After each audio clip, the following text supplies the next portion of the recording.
नमस्कार, मैं हिमांशु मिश्रा। आप देख रहे हैं एक विशेष पेशकश वंदे मातरम।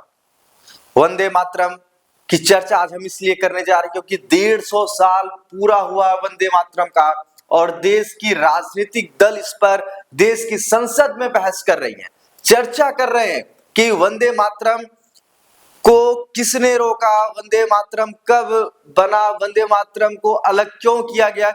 इन सब चीजों पर सत्ता पक्ष और विपक्ष लगातार चर्चा करते हुए आ रहे हैं। तो दोस्तों, मैं आपको आज बताने जा रहा हूं कि देश की संसद में क्या क्या हुआ वंदे मातरम के बहस के दौरान। देखिए, नेहरू ने वंदे मातरम के टुकड़े किए और वहीं इंदिरा ने जेल भेजा। देश की संसद में खूब गरजे अमित शाह। आपको ये भी बताएंगे उन्होंने क्या बोला। फिर वहीं आपको बताने जा रहे हैं कि मोहम्मद अली जिन्ना और मुस्लिम लीग को वंदे मातरम से क्या तकलीफ थी और किस वजह से राष्ट्रगान बनने का विरोध किया था, आपको ये भी बताएंगे। फिर वही प्रियंका गांधी ने कहा कि वंदे मातरम पर बहस करना महापाप है। प्रियंका गांधी ने राष्ट्रगीत को बताया भारत की आत्मा और केंद्र सरकार पर जबरदस्त हमला बोला। वहीं देश के रक्षा मंत्री राजनाथ सिंह ने यह बताया कि अल्लाह को रब क्यों कहा जाता है। फिर वहीं सुभाष चंद्र बोस और रविन्द्रनाथ टैगोर के पत्रों का जिक्र, वंदे मातरम के 2 छंद पर प्रियंका गांधी ने क्या कहा, आपको ये भी बताएंगे। फिर हम आपको बताने वाले हैं कि 25 अक्टूबर 1937 को जवाहरलाल नेहरू ने कलकत्ता की फ्लाइट क्यों पकड़ी। पीएम मोदी ने लोकसभा में सुनाई वो अनसुनी कहानी। आपको हम सब कुछ बताने वाले हैं। देखिए, बीते दिन आपको अब विस्तृत खबर बताने जा रहे हैं। देखिए, बीते दिन प्रधानमंत्री नरेंद्र मोदी ने लोकसभा में इस चर्चा की शुरुआत की थी, जिसके बाद देश में सियासी घमासान छिड़ गया। वहीं रक्षा मंत्री राजनाथ सिंह ने भी वंदे मातरम पर भाषण दिया था। वहीं देश के गृह मंत्री अमित शाह ने भी राज्यसभा में वंदे मातरम को लेकर विपक्ष पर निशाना साधा है। गृह मंत्री अमित शाह ने राज्यसभा में कहा कि वंदे मातरम पर चर्चा की जरूरत वंदे मातरम जब बनी तब भी थी, आजादी के आंदोलन में भी थी, आज भी है और 2047 में जब महान भारत बनेगा तब भी वंदे मातरम की जरूरत होगी।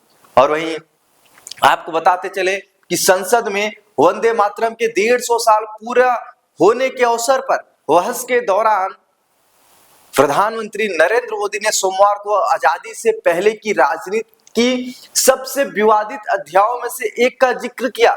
यह बात रखी कि प्रधानमंत्री नरेंद्र मोदी ने बताया कि मोहम्मद अली जिन्ना और मुस्लिम लीग ने, मतलब जो मुस्लिम लीग थी, उन्होंने 1930 के दशक में राष्ट्र गीत का विरोध क्यों किया था। साथ ही उन्होंने कांग्रेस द्वारा वंदे मातरम में बदलाव किए जाने के पीछे का कारण भी बताया। पीएम मोदी ने नेहरू के पत्र का भी उल्लेख किया। प्रधानमंत्री मोदी ने इस संबंध में जवाहरलाल नेहरू द्वारा नेताजी सुभाष चंद्र बोस को लिखे गए एक 1937 के पत्र का उल्लेख किया। उन्होंने कहा, नेहरू का मानना था कि बंकिम चंद्र चट्टोपाध्याय के उपन्यास आनंद मठ में गीत की पृष्ठभूमि मुसलमानों को परेशान कर सकती है। पीएम मोदी ने तर्क दिया कि यह वह दौर था जिसने राजनीतिक आपत्तियों की शुरुआत की। इन्हीं आपत्तियों के कारण अंततः राष्ट्रगीत का स्वरूप बदला गया था। प्रधानमंत्री ने आरोप लगाया कि कांग्रेस ने सांप्रदायिक सद्भाव के नाम पर मुस्लिम लीग के सामने घुटने टेक दिए थे। उन्होंने इसे एक राजनीतिक समझौता बताया जो बाद में विभाजन युग के निर्णयों तक भी फैला। आपको अब बताते हैं कि वंदे मातरम कैसे बना राष्ट्रीय प्रतीक। ये चर्चा हर जगह होती है, वंदे मातरम वंदे मातरम वंदे मातरम, लेकिन ये राष्ट्रीय प्रतीक कैसे बना, आपको हम बताते हैं। देखिए, बंकिम चंद्र चट्टोपाध्याय द्वारा 1875 में लिखा गया यह गीत वंग दर्शन में पहली बार प्रकाशित हुआ था। वंदे मातरम साहित्य से निकलकर राष्ट्रीय आंदोलन की राजनीतिक कल्पना में तेजी से फैल गया। बाद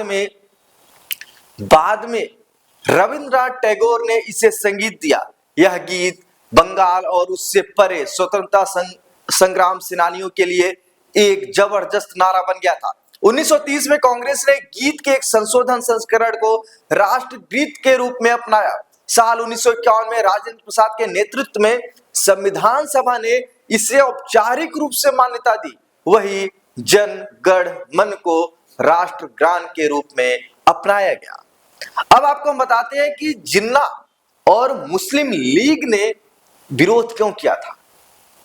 ये आपको बताते हैं, इतिहास के जानकार बताते हैं कि साल 1930 के दशक के अंत तक मुस्लिम लीग ने वंदे मातरम के खिलाफ एक मजबूत अभियान चलाया था।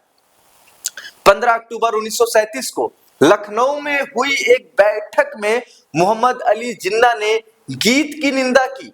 उनका तर्क था कि इसमें दुर्गा और लक्ष्मी जैसी हिंदू देवियों के संदर्भ शामिल थे, इसीलिए यह मुस्लिम भावना के अनुकूल नहीं था।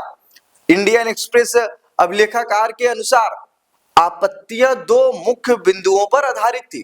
पहला वंदे मातरम मूर्ति पूजक था और दूसरा यह राष्ट्रीय राजनीति में उभर रहे धर्मनिरपेक्ष और समावेशी आदर्शों के अनुरूप नहीं था। गीत में बदलाव और आपातकाल का जिक्र प्रधानमंत्री नरेंद्र मोदी के अनुसार लीग के दावों का विरोध करने के बावजूद कांग्रेस ने गीत के उपयोग पर पुनर्विचार करना शुरू कर दिया था।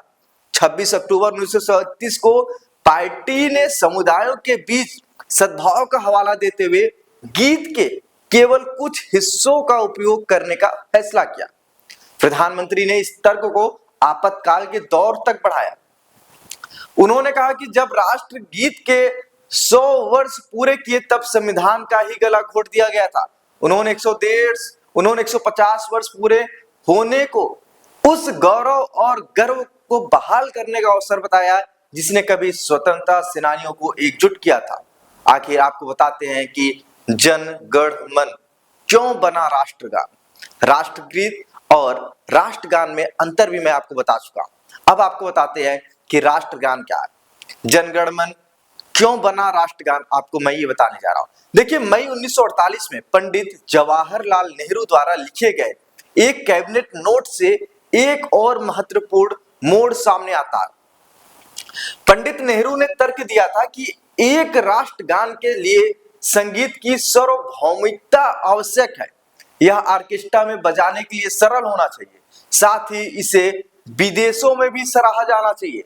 उन्होंने लिखा कि वंदे मातरम का ऐतिहासिक और भावनात्मक मूल गहरा था, लेकिन इसकी धुन विलापपूर्ण, दोहराव वाली और ऑर्केस्ट्रा प्रस्तुति के लिए कठिन थी। जनगण मन इसके विपरीत संगीत के दृष्टि से ऑर्केस्ट्रा और सैन्य बैंड के लिए अधिक अनुकूल था। महात्मा गांधी के समर्थन और कांग्रेस नेताओं के सहयोग से वंदे मातरम के केवल पहले 2 छंदों को राष्ट्रगीत के रूप में बरकरार रखा गया था। अब देखिए, आपको बताते हैं कि प्रियंका गांधी ने क्या बोला। प्रियंका गांधी ने नेहरू की आलोचना करने को लेकर सत्ता पक्ष और खासकर नरेंद्र मोदी के ऊपर पलटवार किया है। प्रियंका गांधी ने कहा, प्रियंका गांधी जो कांग्रेस की महासचिव हैं और वायनाड से कांग्रेस की सांसद हैं, उन्होंने सोमवार को लोकसभा में कहा था कि मोदी सरकार पर अब तक का सबसे तीखा हमला बोला। उन्होंने प्रधानमंत्री नरेंद्र मोदी और उनकी सरकार पर राष्ट्रीय गीत वंदे मातरम को विवादित बनाने का आरोप लगाते हुए इसे महापाप करार दिया। प्रियंका गांधी ने सीधे तौर पर कहा कि संसद में इस वक्त वंदे मातरम पर चर्चा कराने का मकसद देशभक्ति नहीं बल्कि राजनीति है। उन्होंने दावा किया कि कुछ महीनों के बाद ही पश्चिम बंगाल में विधानसभा चुनाव होने वाले हैं, इसीलिए भाजपा सरकार राष्ट्रगीत के जरिए सियासी जमीन तैयार कर रही है। इसके साथ ही उन्होंने सरकार पर बेरोजगारी, महंगाई और पेपर लीक जैसे ज्वलंत मुद्दों से जनता का ध्यान भटकाने का आरोप भी लगाया। प्रियंका गांधी के भाषण के दौरान सदन में भारी हंगामा देखने को मिला, लेकिन वह अपने आक्रामक तेवर से अपनी बात रखती गई। उन्होंने कहा कि पीएम मोदी अच्छे भाषण देते हैं, लेकिन तथ्यों में कमजोर है। प्रियंका गांधी ने प्रधानमंत्री मोदी की भाषण शैली पर कटाक्ष करते हुए उन्हें कलाकार बताया। उन्होंने कहा कि मोदी जी भाषण तो बहुत अच्छा देते हैं, लेकिन तथ्यों के मामले में वह अक्सर कमजोर पड़ जाते हैं। प्रियंका ने कहा कि प्रधानमंत्री जिस तरह बातों को रखते हैं उसमें एक कला होती है, वे जानते हैं कि जनता के सामने चीजों को कैसे पेश करना है। लेकिन मैं राजनीति में नहीं हूं, मैं जनता की प्रतिनिधि हूं, कोई कलाकार नहीं हूं, इसलिए मैं तथ्यों पर बात करूंगी। उन्होंने आरोप लगाया कि प्रधानमंत्री का आत्मविश्वास अब डगमगाने लगा है और उनकी नीतियां देश को कमजोर कर रही हैं। यहां तक कि भाजपा के अपने लोग भी अब दबी जुबान में कहने लगे हैं कि सत्ता के केंद्रीकरण से देश को नुकसान हो रहा है। वंदे मातरम को विवादित करना महापाप है। प्रियंका गांधी ने वंदे मातरम पर हो रही बहस को अनावश्यक बताया। उन्होंने कहा कि यह गीत भारत की आत्मा है और देश के कण-कण में बसा है। इस पर संसद में बहस करने की कोई जरूरत नहीं होनी चाहिए। उन्होंने सत्ता पक्ष को इशारा करते हुए कहा, अपने देश की आत्मा के इस महामंत्र को विवादित करके आप महापाप कर रहे हैं। कांग्रेस इस पाप में कभी शामिल नहीं होगी। उन्होंने कहा कि वंदे मातरम उन उम्मीदों की गुहार है जिसे मोदी सरकार हर रोज अपने अहंकार तले कुचल रही है। अब जब हम वंदे मातरम कहते हैं तो हमें आजादी की लड़ाई याद आती है, लेकिन सरकार इसे सिर्फ एक राजनीतिक हथियार के रूप में इस्तेमाल कर रही है। बंगाल चुनाव और ध्यान भटकाने की कोशिश, जो बंगाल में चुनाव होने वाले हैं अगले साल मई जून के मतलब अप्रैल मई के अंदर चुनाव हो जाएंगे और कांग्रेस आरोप लगा रही है कि सरकार बंगाल चुनाव और ध्यान भटकाने की साजिश रच रही है। कांग्रेस महासचिव ने इस बहस के समय पर सवाल उठाए। उन्होंने कहा कि आज हम इस पर बहस क्यों कर रहे हैं, इसके पीछे दो मुख्य कारण है। पहला और सबसे बड़ा कारण यह है कि पश्चिम बंगाल में विधानसभा चुनाव आने वाले हैं। प्रधानमंत्री मोदी और भाजपा वहां अपनी भूमिका बनाना चाहती है, इसीलिए राष्ट्रवाद का मुद्दा हवा में उछाला जा रहा है। दूसरा कारण यह है कि सरकार उन स्वतंत्रता संग्राम सेनानियों पर नए आरोप लगाना चाहती है जिन्होंने देश के लिए कुर्बानियां दी। प्रियंका ने कहा, सरकार की मंशा साफ है, वो चाहते हैं कि देश का युवा बेरोजगारी पर सवाल न पूछे, पेपर लीक पर बात ना हो, महंगाई पर चर्चा ना हो, इसीलिए जनता का ध्यान भटकाने के लिए यह इवेंट आयोजित किया गया। और उन्होंने कहा कि नेहरू ने देश बनाया और आपने क्या किया। प्रियंका गांधी ने बहस के दौरान कहा कि नेहरू ने पूरे देश को बनाया और आपने क्या किया। भाषण के दौरान जब सत्ता पक्ष के कुछ सदस्यों ने पंडित जवाहरलाल नेहरू पर टीका टिप्पणी की तो प्रियंका गांधी ने पलटवार किया। उन्होंने कहा कि मोदी सरकार पर नेहरू पर बार बार आरोप लगाने के बजाय एक बार संसद में पूरी चर्चा करा लेनी चाहिए ताकि यह अध्याय हमेशा के लिए खत्म हो जाए। उन्होंने एक तुलना करते हुए कहा कि जितने साल से नरेंद्र मोदी देश के प्रधानमंत्री हैं, जवाहरलाल नेहरू जी लगभग उतने साल देश की आजादी के लिए जेल में रहे हैं। प्रियंका ने नेहरू के योगदान को गिनाते हुए कहा, अगर नेहरू ने इसरो नहीं बनाया होता तो आज मंगलयान नहीं होता, अगर DRDO नहीं होता तो आज तेजस फाइटर जेट नहीं बनता। उन्होंने कहा IIT, IIM जैसे संस्थान नेहरू की देन है, जिसकी वजह से हम IT सेक्टर में दुनिया में आगे हैं। अगर एम्स नहीं होता तो कोरोना महामारी का सामना कैसे होता। उन्होंने कहा नेहरू जी देश के लिए जिए, देश की सेवा करते रहे और देश सेवा करते ही अपना दम तोड़ा। और आपको बताते हैं कि प्रियंका गांधी ने प्रधानमंत्री के भाषण में एक ऐतिहासिक तथ्य को छिपाने का भी दावा किया। प्रियंका गांधी ने कहा कि वंदे मातरम की सालगिरह पर पीएम मोदी ने कहा कि 1896 में गुरुदेव रविंद्रनाथ टैगोर ने पहली बार यह गीत एक अधिवेशन में गाया था, लेकिन प्रधानमंत्री जी ये बताना भूल गए कि कांग्रेस का अधिवेशन था।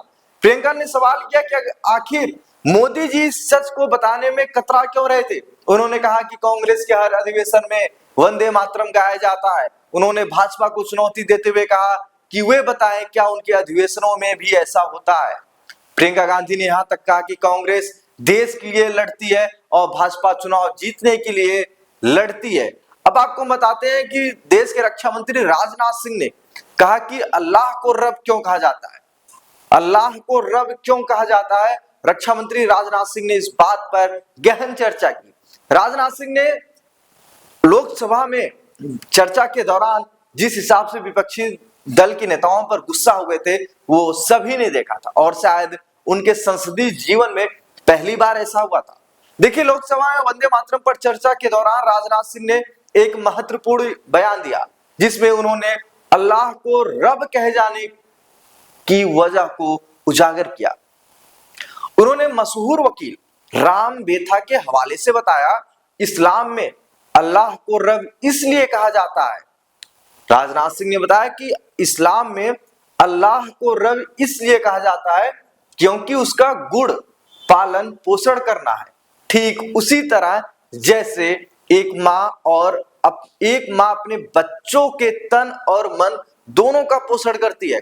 उन्होंने यह भी कहा, अब आप सोच रहा हूं, उन्होंने यह भी कहा कि इस दिव्य गुण की तरह ही मातृभूमि भी हमें पोषण देती है, इसीलिए हमें अपनी धरती के सामने भी उसी तरह सजदा करना चाहिए जैसे हम अल्लाह के सामने उसकी रबूबियत के लिए करते हैं। देखिए, प्रियंका गांधी ने एक और शब्द लिया कि सुभाष चंद्र बोस और रविंद्रनाथ टैगोर के पत्रों का जिक्र किया था। उन्होंने 2 छंदों का जिक्र किया था। प्रियंका गांधी ने लोकसभा में नेहरू, वंदे मातरम, बेरोजगारी और महंगाई पर चर्चा की मांग की, लेकिन प्रियंका गांधी ने कहा कि आज हम अपने राष्ट्रीय गीत पर बहस कर रहे हैं, लेकिन हमारा राष्ट्रगान भी कविता का ही एक अंश है। इन दोनों राष्ट्रगीत और राष्ट्रगान के अंश को चुनने में सबसे बड़ी भूमिका गुरुदेव जी की थी। प्रियंका गांधी ने वंदे मातरम के बहस के दौरान केंद्र पर हमला बोला। उन्होंने कहा कि प्रधानमंत्री नरेंद्र मोदी और भाजपा पर लोकसभा में पलटवार करते हुए उन्होंने कहा कि जवाहरलाल नेहरू पर एक बार सदन में विस्तृत चर्चा कराई जाए ताकि उन पर बार बार आरोप लगाने का अध्याय हमेशा के लिए बंद हो जाना चाहिए। और प्रियंका गांधी ने जिस हिसाब से बोला उसके बाद पूरा सदन सन्न रह गया था। उन्होंने कहा नेहरू जी इस देश के लिए जिए और देश की सेवा करते करते अपने दम को तोड़ा। प्रियंका ने कहा कि प्रधानमंत्री महोदय 12 साल से सदन में है और मैं 12 महीनों से हूं, जबकि एक छोटी सलाह देना चाहती हूं, नेहरू जी से जितनी शिकायतें हैं, जितना अपमान करना उसकी एक सूची बना लीजिए और फिर हम लोकसभा अध्यक्ष जी से पूछकर एक समय निर्धारित करेंगे। 10 घंटे, 20 घंटे, 40 घंटे, जितने घंटे चर्चा करनी हो, जितने घंटे में आपकी शिकायतें दूर हो जाए उतनी घंटे आप चर्चा कर लीजिए। मतलब देश की संसद में जो कुछ हुआ वंदे मातरम के बहस के दौरान वो काफी जानकारी देने वाला था। प्रधानमंत्री नरेंद्र मोदी ने लोकसभा में एक ऐतिहासिक घटना का जिक्र करते हुए देश के पहले प्रधानमंत्री जवाहरलाल नेहरू और कांग्रेस की नीतियों पर तीखा हमला बोला। पीएम मोदी ने बताया कि आखिर क्यों 25 अक्टूबर 1937 को जवाहरलाल नेहरू ने आनन फानन में कलकत्ता की फ्लाइट पकड़ी थी और कैसे उसी यात्रा के दौरान वंदे मातरम के भविष्य को बदल दिया। पीएम मोदी के भाषण के मुताबिक यह यात्रा सामान्य नहीं थी, बल्कि मुस्लिम लीग के तुष्टीकरण के लिए राष्ट्रगीत के टुकड़े करने की कवायद थी। जिन्ना की धमकी और नेहरू का सिंहासन डोल गया था। प्रधानमंत्री ने घटनाक्रम को समझाते हुए कहा 1937 में वंदे मातरम के प्रति मुस्लिम लीग का विरोध चरम पर था। 15 अक्टूबर 1937 को मोहम्मद अली जिन्ना ने लखनऊ से वंदे मातरम के खिलाफ आवाज बुलंद की। पीएम ने कहा कि जिन्ना के इस विरोध के बाद कांग्रेस अध्यक्ष जवाहरलाल नेहरू को अपना सिंहासन डोलता हुआ दिखाई दिया था। कायदे से नेहरू को लीग के सामने आधारहीन बयानों का जवाब देना चाहिए था, लेकिन उन्होंने उल्टा वंदे मातरम की पड़ताल शुरू कर दी।